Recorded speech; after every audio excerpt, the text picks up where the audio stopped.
Senang sekali Bapak Ibu Saudara sekalian kita kembali bertemu dalam program Zoom. Hari ini kita kembali melanjutkan membahas firman Tuhan dari Injil Matius. Mari sebelumnya kita tunduk kepala, kita masuk dalam doa. Bapa dalam surga, kalau sebentar kami belajar firman-Mu, Tuhan tolong bantu kami untuk mengerti dengan jelas maksud firman Tuhan dan kami bisa melakukannya segenap hati kami dalam perjalanan hidup ini. Kami ingin lebih dekat dengan Engkau. Kami ingin merasakan suasana surgawi tercipta dalam hidup kami melewati dunia yang fana ini. Berkati Tuhan, firman-Mu khususnya mengajarkan kami hari ini untuk jangan cemas menjadi realita yang nyata dalam hidup kami. Demi nama Tuhan Yesus, layakan, sucikan, pakai hamba-Mu menjadi saluran berkat. Demi nama Tuhan Yesus kami sudah berdoa. Amin. Hari ini kembali kita melanjutkan firman Tuhan. Hari ini saya akan men-sharingkan dari Injil Matius pasal yang ke-7. Matius pasal yang ke-6, yaitu tentang jangan khawatir. Jadi hari ini kita belajar tentang jangan khawatir. Bacaan dari Matius pasal yang ke-6, ayat yang ke-25 sampai 34. Matius 6 ayat 25 hingga ke-34. Demikian firman Tuhan. Karena itu aku berkata kepadamu, janganlah khawatir akan hidupmu, akan apa yang hendak kamu makan atau minum, dan janganlah khawatir pula akan tubuhmu, akan apa yang hendak kamu pakai. Bukankah hidup itu lebih penting daripada makanan, dan tubuh itu lebih penting daripada pakaian? Pandanglah burung-burung di langit, yang tidak menabur dan tidak menuai, dan tidak mengumpulkan bekal dalam lumbung. Namun diberi makan oleh Bapamu yang di sorga. Bukankah kamu jauh melebihi burung-burung itu? Siapakah di antara kamu yang karena kekhawatirannya dapat menambahkan sehasta saja pada jalan hidupnya? Dan mengapa kamu khawatir akan pakaian? Perhatikanlah bunga bakung di ladang yang tumbuh tanpa bekerja dan tanpa memintal. Namun aku berkata kepadamu, Salomo dalam segala kemegahannya pun tidak berpakaian seindah salah satu dari bunga itu. Jadi jika demikian Allah mendandani rumput di ladang yang hari ini ada dan besok dibuang ke dalam api, tidakkah ia akan terlebih lagi mendandani kamu, hai orang yang kurang percaya? Sebab itu, janganlah kamu khawatir akan hari esok. Janganlah kamu khawatir dan berkata, apakah yang akan kami makan, apakah yang akan kami minum, apakah yang akan kami pakai. Semuanya itu dicari bangsa-bangsa yang tidak mengenal Allah. Tetapi Bapamu yang di surga tahu bahwa kamu memerlukan semuanya itu. Tetapi carilah dahulu kerajaan Allah dan kebenarannya, maka semuanya itu akan ditambahkan kepadamu. Sebab itu janganlah kamu khawatir akan hari esok, karena hari besok mempunyai kesusahannya sendiri. Kesusahan sehari cukuplah untuk sehari. Tema khotbah hari ini adalah khawatir. Apakah itu khawatir? Saya temukan dalam kamus bahasa, khawatir itu adalah perasaan cemas, perasaan gelisah, menghadapi problema yang aktual, yang nyata, atau problema masalah yang potensial yang segera muncul. Dan ini yang disebut dengan khawatir. Jadi rasa cemas, rasa gelisah akan masalah yang ada, masalah yang nyata, atau masalah yang punya potensi untuk mengancam hidup kita. Mengapakah seorang sangat mudah untuk khawatir? Mengapakah orang mudah untuk khawatir? Saudara sekalian, kalau kita lihat, tidak setiap orang mudah untuk khawatir. Kalau kita lihat dalam segi psikologinya, ada berbagai jenis kepribadian. Ada kepribadian sanguinis, ada kepribadian melankolis, ada kepribadian kolerik, dan ada juga yang plekmatis. Dari keempat kepribadian itu, maka kepribadian melankolis ini yang sangat menonjol, sangat mudah untuk jatuh ke dalam kecemasan atau kekhawatiran.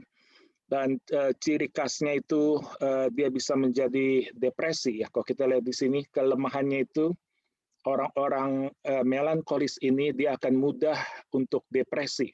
dia mudah sekali untuk cemas. Orang ini mudah untuk menangis, mudah untuk marah, dan mudah untuk terpancing emosinya. Dan orang seperti ini juga sangat mudah untuk cemas. Dan kenapakah seorang mudah untuk khawatir? Selain karena dia tipe melankolis, dia juga mempunyai latar belakang yang buruk. Jadi kalau dia merasakan terancam, tidak nyaman, waktu dia masih bayi dan dalam perkembangan hidupnya, dia mengalami banyak ketidaknyamanan atau rasa terancam atau banyak hal yang menyakitkan terjadi di lingkungan keluarganya, maka orang seperti ini jelas mudah sekali untuk cemas, gelisah, khawatir, takut akan hidupnya. Dan seorang akan mudah untuk cemas kalau dia merasakan, melihat kelemahan atau kekurangannya. Dia melihat, oh saya kurang tampan, kurang cantik dibandingkan orang lain. Saya toh tidak sepintar dia itu jenius, pintar, saya ini siapakah saya? Apalah saya?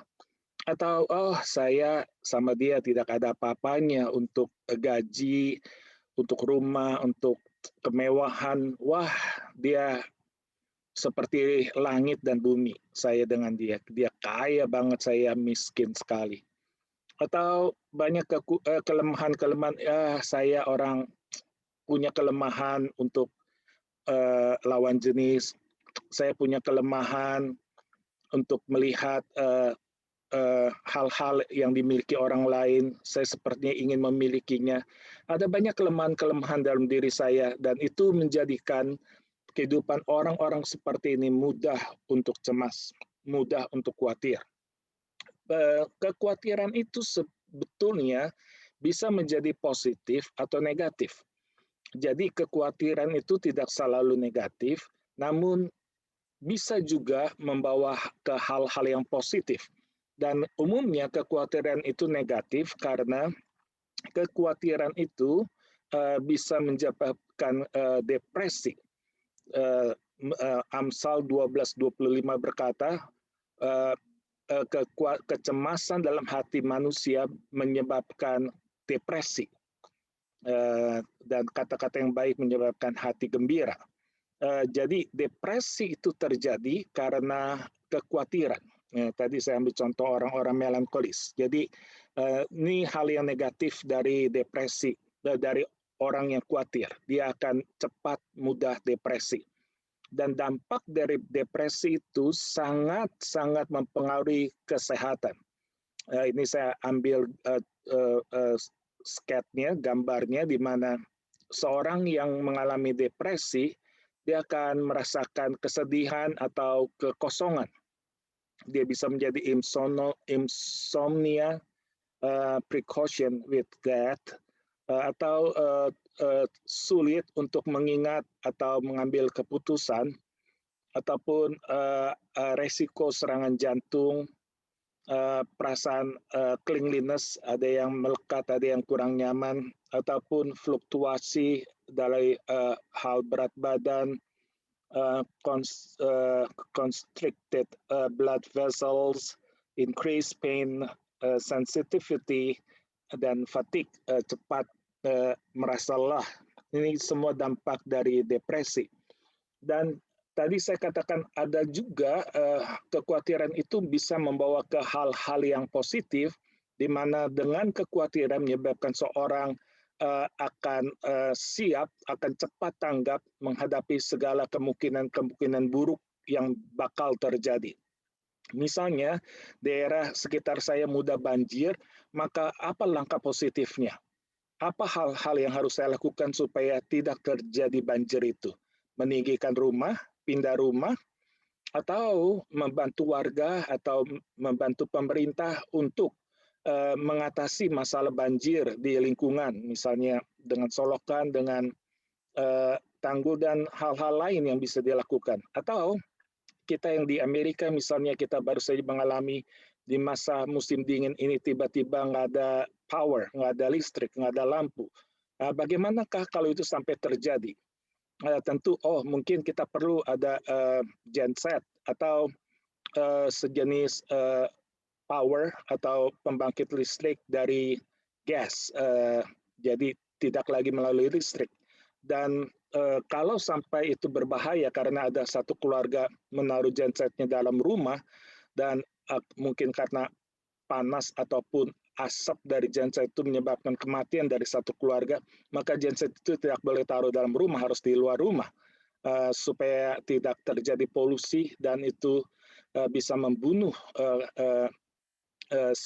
manusia yang ada di dalamnya.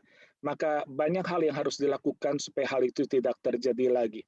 Misalkan di daerah Northwest ini di pantai barat Amerika seringkali kita diingatkan akan nanti datang bahaya besar terjadi, misalnya bencana alam besar akan terjadi dan kita wanti-wanti diingatkan untuk persiapan air, persiapan makanan secukupnya di rumah untuk menghadapi bencana alam besar yang suatu saat bisa terjadi. Maka hal yang positif kita harus siap dan disiapkan, harus siapkan diri untuk hal-hal yang kemungkinan buruk bisa terjadi. Ini dampak positif dari kekhawatiran, menjadikan kita waspada, mawas diri untuk hal-hal terburuk yang mungkin suatu saat bisa terjadi. Dan Tuhan Yesus mengajarkan ada berbagai jenis kekhawatiran itu. Pertama itu kekhawatiran akan hidup di ayat yang ke-25. Kekhawatiran akan hidup. Apa itu kekhawatiran akan hidup? Yaitu kekhawatiran akan apa yang saya makan, kekhawatiran akan apa yang saya minum, dan apa yang saya pakai. Ini adalah jenis kekhawatiran dan ini standar dasar kehidupan manusia. Semua manusia pasti butuh makan, minum, dan pakaian setiap harinya. Dan ini kalau sampai tidak cukup atau terancam kecukupannya, akan menyebabkan seorang mudah panik, mudah khawatir. Dan sejarah sudah mencatat banyak contoh-contoh manusia yang sering kali mengalami kekurangan makan, kekurangan minum, kekurangan pakaian. Dan itu terjadi di berbagai negara, khususnya di Afrika.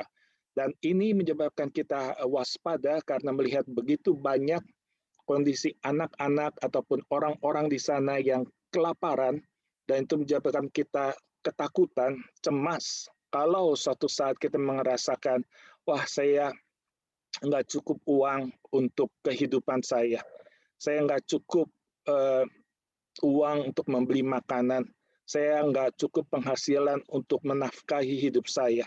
Dan ini menyebabkan rasa kehidupan ini terancam akan hidup ini, bagaimana melewati satu hari demi satu hari, dan itu ada ancaman yang besar dan menyebabkan kecemasan yang menjadikan depresi yang terus-menerus. Atau menjadi kurang ada teman, kurang ada sahabat karena tidak ada makanan yang cukup, tidak ada penghasilan yang memadai, sehingga kita merasa enggan atau rendah diri bergaul atau mencari kawan, dan kita merasakan ada teman kalau ada uang, tidak ada uang tidak ada teman. Jadi ada perasaan tidak ada teman karena teman tidak butuh orang-orang yang seperti saya yang kekurangan dalam hal makanan, minum, dan pakaian.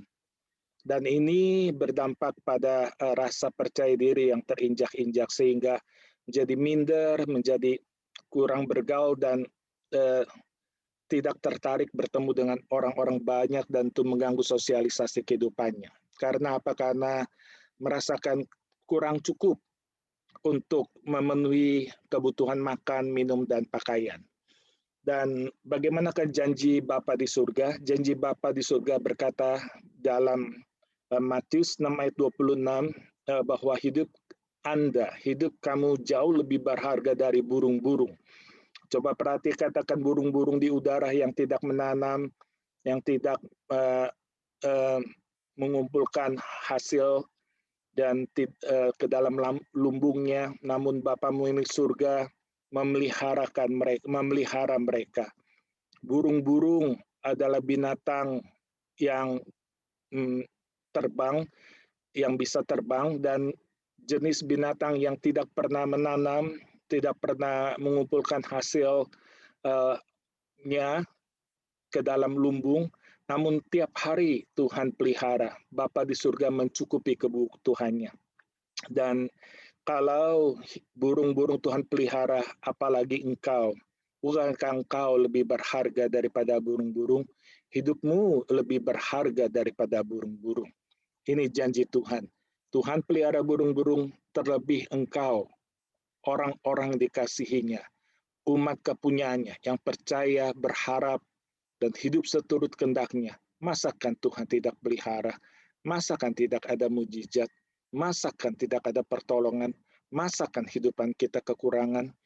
Atau Tuhan juga memberikan contoh yang lain, yaitu tentang bunga bakung. Ini janji Bapa di surga yang kedua. Janji pertama adalah tentang burung-burung. Janji kedua Bapa menurunkan sedikit. Jadi kalau tadi burung binatang, sekarang ke tanaman, ke tumbuh-tumbuhan, yaitu ke bunga bakung. Matius 6, 28-29 berkata, mengapakah kamu khawatir akan pakaian? Perhatikanlah bunga-bunga bakung di padang yang tumbuh, yang tidak pernah bekerja ataupun memintal. Namun aku berkata kepadamu, Salomo dalam segala kemewahannya tidak pernah berpakaian seindah bunga bakung. Bunga bakung, bunga yang sangat indah, yang Tuhan pelihara, dan tidak ada yang bisa menandingi keindahannya, kemewahannya. Bahkan Raja Salomo yang terkenal sekalipun tidaklah sebanding dengan keindahan kemewahan bunga bakung. Bunga bakung aja Tuhan pelihara, apalagi akan kehidupan kita, kebutuhan akan pakaian kita. Masakan Tuhan tidak pelihara? Kalau bunga aja Tuhan ingat, apalagi kita yang berseru, berharap, mengingat janjinya. Masakan Tuhan tidak pelihara? Yang berseru, orang-orang yang berseru memohon pertolongannya.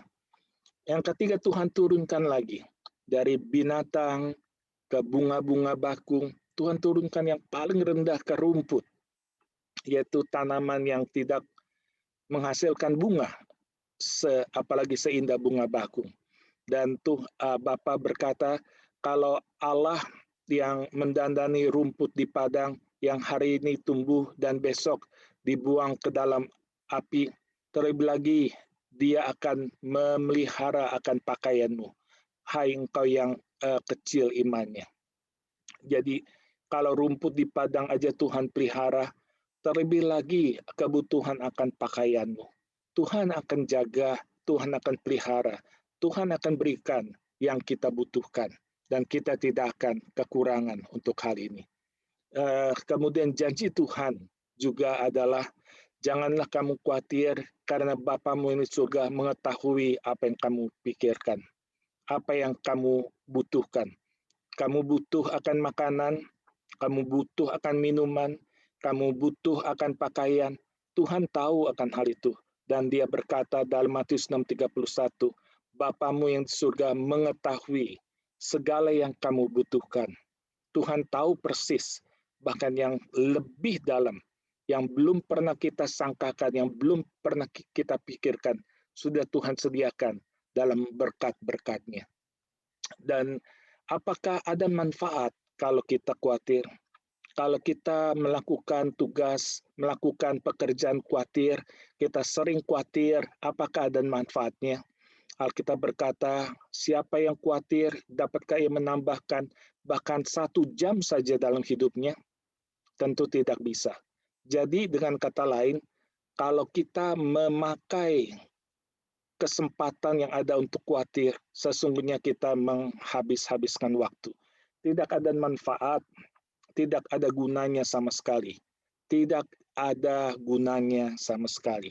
Dan kalau kamu khawatir, bisakah kamu menambahkan 1 jam saja dalam hidupmu? Tuhan berkata, tentu tidak bisa. Jadi tidak ada gunanya, tidak ada untungnya kalau kita khawatir. Jenis khawatir yang kedua, Tuhan Yesus mengajarkan di ayat yang ke-34. Janganlah kamu khawatir akan hari esok. Ini jenis khawatir yang kedua. Kalau tadi kebutuhan dasar, dan ini kebutuhan menengah, ini kebutuhan masyarakat yang hidup sudah cukup, sudah normal, memenuhi standar hidup yang ada, sandang pangan papan, tapi khawatir akan hari esok. Dia khawatir akan masa depan yang cerah dalam keluarganya. Apakah keluarganya mempunyai masa depan yang cerah? Apakah nanti kalau saya pensiun, uang pensiun saya cukup sampai hari tua, sampai hari kematian saya? Dan apakah ada dana yang cukup untuk sampai dikuburkan atau dibakar? Apakah semua dana sudah tercukupi sehingga tidak membebani anak? Bagaimana dengan biaya hidup di panti jompo, ya? Apakah itu sudah cukup tabungan saya? Jangan sampai nanti saya tinggal di jalan atau menjadi homeless karena tidak ada uang yang cukup untuk hari tua. Seringkali banyak orang khawatir akan hidupnya, akan hari esoknya. Ataupun kalau dia punya uang yang cukup, yang berlebihan, bagaimana dengan hak ahli waris? Jangan sampai ada pertikaian, ada perselisihan, bahkan ada perceraian, keributan yang besar akibat pembagian harta warisan, dan terjadi hal yang sangat mengecewakan, dan kita khawatir akan semuanya itu.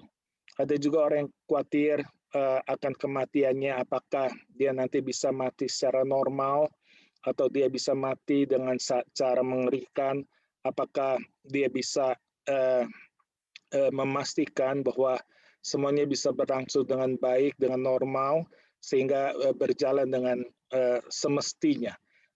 Dia khawatir akan kematiannya. Nah, ataupun akan tujuan dari hidup ini. Apakah dia sudah mencapai tujuan dari hidup ini? Oh, saya punya tujuan atau goal dalam hidup ini, itu saya sudah ada 10 tujuan, namun sampai sekarang baru 2, masih 8 yang belum tercapai. Ini sangat berat sekali karena di luar target, dan kalau saya mati bagaimana? Karena masih banyak hal yang belum bisa diselesaikan. Ada orang yang khawatir tidak mencapai akan goal, prestasi dari tujuan hidupnya. Apalagi goal untuk layak di hadapan Tuhan. Kalau nanti kematian datang menjemput, apakah saya sahabatnya Tuhan atau saya menjadi musuhnya? Apakah saya orang yang dikasihinya atau orang yang dimurkainya? Apakah saya akan dipanggil menjadi hamba yang baik dan hamba yang setia, atau saya dipanggil sebagai hamba yang jahat yang harus dimasukkan ke dalam api neraka? Apakah saya layak bertemu dia muka dengan muka? Khawatir akan hari esok. Dan bagaimanakah cara kita mengatasi akan kekhawatiran itu? Ini poin yang sangat penting. Bagaimanakah caranya kita menghadapi kekhawatiran dalam hidup ini? Maka firman Tuhan mengajar dalam Matius 6 ayat 33, carilah dahulu kerajaan Allah. Agar kita tidak khawatir, maka carilah kerajaan Allah. Maukah kita tidak khawatir? Carilah kerajaan Allah. Apa yang dimaksud dengan carilah kerajaan Allah? Yaitu kita setia beribadah kepada Tuhan setiap minggunya. Kalau gereja ditutup karena pandemi atau dibatasi kehadirannya, tetap setia dalam Zoom ataupun dalam streaming, tetap beribadah apapun kondisinya, apapun alasannya, tetap mencari wajah Tuhan, harus beribadah setiap minggunya. Dan ada terlalu banyak kesaksian-kesaksian yang indah. Sewaktu seorang beribadah, Tuhan memberkati dia dengan luar biasa. Ibadah yang dilakukan dengan hati yang murni mendatangkan banyak berkat yang luar biasa. Saya ambil contoh waktu saya melayani sebuah daerah di Indonesia, di Bekasi saat itu, ada satu jemaat, dia hidup sebagai asisten rumah tangga, dan dia berhasil membawa suaminya bahkan anak-anaknya semua percaya beribadah kepada Tuhan. Dan bahkan dia mengajak anak-anaknya beribadah setiap hari Minggu ke gereja. Suatu hari dia bercerita bahwa dia punya penghasilan atau uang yang tersisa hanya Rp2.000, itu cukup untuk naik angkot 1.000, kemudian pulang lagi 1.000. Jadi dia berkata, aduh kalau ke gereja besok makan apa? Karena tidak ada lagi uang yang tersedia. Dan ini tinggal 2.000-2.000-nya, dan ini dia rencanakan untuk makan sarapan pagi buat besok. Tapi dia tetap dengan iman dia melangkahkan kaki pergi ke gereja dengan naik angkot Rp1.000 bersama anak-anaknya. Kemudian setelah dia mendengar khotbah, hati dia tersentuh dan dia berkata, saya harus berikan persembahan. Waktu persembahan dijalankan, dia berikan Rp1.000 yang dia miliki itu ke dalam kantung persembahan yang diedarkan. Dan Anda tahu apa yang terjadi saat itu juga, ada jemaat di belakang dia tersentuh hatinya dan ada gerakan dalam hatinya, berikan kepada ibu di depanmu itu Rp20.000, berikan kepadanya Rp20.000. Dan di hadapan saya sewaktu bersalaman, mereka hendak meninggalkan tempat ibadah setelah selesai ibadah. Kemudian tiba-tiba ibu yang di belakang saya, yang di belakang pembantu asisten rumah tangga ini memanggilnya dan berkata, tunggu, saya ada sesuatu buat kamu. Dan dia mengeluarkan dari dompetnya 20.000 untuk diberikan kepada ibu ini. Ibu ini menangis di depan saya karena waktu bersalaman dia melihat dia datang dengan Rp2.000 dan dia pulang membawa Rp20.000. Tuhan memberkati dia berlipat-lipat karena dia setia beribadah. Dia bisa menikmati ibadah, dia pulang membawa uang, dan dia bisa mencukupi akan penghidupannya. Dan ini janji Tuhan, cari dulu kerajaan Allah, setia beribadah. Jangan suka bolos, jangan suka malas untuk beribadah. Karena ibadah yang dilakukan dengan hati yang murni, sungguh sangat besar manfaatnya, sangat besar berkatnya. Seorang yang setia berdoa dan mencari kehendak Tuhan akan mendapat, dan kekuatannya pastilah akan memperoleh banyak berkat Tuhan. Kalau kita merasakan kekurangan, kita membutuhkan banyak berkat Tuhan, kita khawatir akan hidup ini, banyaklah berdoa, bertanyalah, mintalah akan hikmat bijaksana dan kekuatannya untuk bisa melewati dan menjadi perkasa dalam hidup ini, menjadi orang-orang yang berhasil, orang yang gagah perkasa di muka bumi ini. Dan membaca firman-Nya untuk mengetahui kehendaknya dan melakukannya. Siapa yang setia membaca firman Tuhan dan melakukannya, pastilah hidupnya dicukupi, diberkati Tuhan. Jadi carilah dahulu kerajaan Allah, maka segala kebutuhan jasmani, kebutuhan akan makan, minum, pakaian, pastilah akan terpenuhi. Karena kita setia mencari kerajaan Allah. Siapa yang mencari kerajaan Allah, hidupnya tidak mungkin kekurangan. Hidupnya tidak mungkin susah untuk menafkahi hidupnya. Selalu dia hidup berkecukupan, bahkan berkelimpahan di dalam Tuhan. Hidupnya diberkati. Bagaimanakah untuk menghadapi kekhawatiran? Maka pertama, carilah dahulu kerajaan Allah. Hal yang kedua adalah carilah dahulu akan kebenarannya. Setelah kerajaannya, kita harus setia kebenarannya. Apa maksudnya setia dalam mencari kebenarannya? Yaitu taatilah akan 10 perintah Tuhan. Taatilah.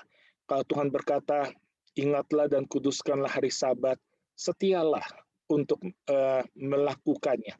Jangan kita nitip salam ya kepada Tuhan Yesus karena hari Minggu saya harus ke gereja, hari Minggu saya harus bekerja, tidak bisa ke gereja, hari Minggu saya harus membuka usaha, hari Minggu saya harus mencari nafkah, sehingga saya tidak sempat beribadah, jadi titip salam saja.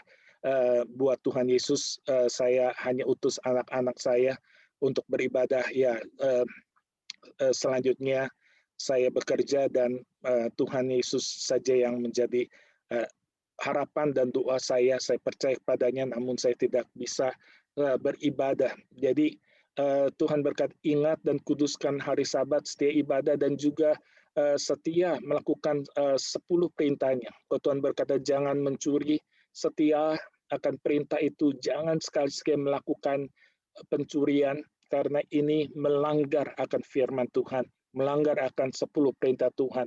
Kalau Tuhan berkata jangan berzina, jangan kita sekali-sekali melakukannya, karena ini perintah Tuhan. Siapa melakukan hidupnya pasti melarat. Siapa melakukannya maka kantung-kantung berkatnya itu bocor. Dia akan sulit sekali memperoleh rezeki Tuhan, karena dia melanggar akan 10 perintah Tuhan. Lakukan perintah ini, maka hidup kita pasti diberkati. Kalau Tuhan berkata jangan bersaksi dusta, biar kita setia dalam perkataan ini, tidak berbohong dan tidak mencari keuntungan untuk kepentingan diri sendiri. Jangan mengingini, berarti kita tidak boleh serakah dan lapar melihat apa yang dimiliki orang lain, kita pun ingin memilikinya. Kita sepertinya rakus untuk melihat kemewahan-kemewahan yang dimiliki orang lain. Tuhan berkata, jangan mengingini. Taatilah perintahnya dan setialah menjalankannya. Orang-orang seperti ini pasti hidupnya akan diberkati. Hal yang kedua, orang yang mencari kebenarannya adalah orang-orang mendukung dan melakukan pelayanan dan penginjilan. Dia setia dalam melakukan pelayanan kepada orang-orang miskin, kepada orang-orang yang membutuhkan pertolongan, atau penginjilan kepada orang-orang yang perlu dijangkau bagi Kristus. Siapa yang melakukan hal ini, pastilah hidupnya diberkati. Dia tidak akan pernah mengalami kekurangan. Dia tidak akan pernah mengalami kesulitan mencukupi nafkah kebutuhannya. Karena Tuhan memelihara hidup dia. Carilah dahulu kerajaan Allah dan kebenarannya. Maka semuanya itu akan ditambah-tambahkan. Bukan hanya hidupnya cukup, ditambah-tambahkan sehingga luber, berlimpah-limpah, penuh dengan kelimpahan berkat Tuhan. Inilah yang Tuhan ajarkan dari hal kekhawatiran. Cara menghadapinya hanya dua, yaitu taatilah perintahnya dengan mencari kerajaan Allah dan taatilah kebenarannya. Setia kepada 10 perintah Allah, perintah hukum Taurat, dan mendukung segala pelayanan dan juga tugas misi yang ada di hadapan kita. Mari kita tunduk kepala, kita masuk dalam doa. Tuhan, ajarkan kami untuk melakukan segala kebenaran firman-Mu, supaya kami boleh melihat hidup ini seperti di dalam surga. Hidup ini kami merasakan suasana surgawi terjadi. Tidak ada kecemasan, tidak ada kekhawatiran, karena kami merasakan kehangatan, berkat, dan persekutuan yang indah bersama Tuhan. Kemanapun kami melangkah, kami merasakan kasih anugerah dan kuasa Tuhan melimpah mengalir menjadi berkat bagi orang lain. Tuhan tolong bagi saudara-saudara kami yang hari ini mungkin sedang dalam kekurangan, sedang dalam kelemahan, sakit penyakit, kesulitan, khawatir. Tuhan, kami berdoa di dalam nama Tuhan Yesus. Terjadi mujizat Tuhan dan hidup yang berkelimpahan, berkemenangan, dan ada niat, ada tekad untuk terus setia mencari kerajaan Allah dan kebenarannya, agar semua yang sudah Tuhan pelihara, Tuhan janjikan, terus terjadi dan mengalir dengan berlimpah-limpah, dengan dahsyatnya berkat Tuhan mengalir. Terima kasih Bapa, segala kemuliaan bagi nama-Mu, demi nama Tuhan Yesus kami sudah berdoa. Amin.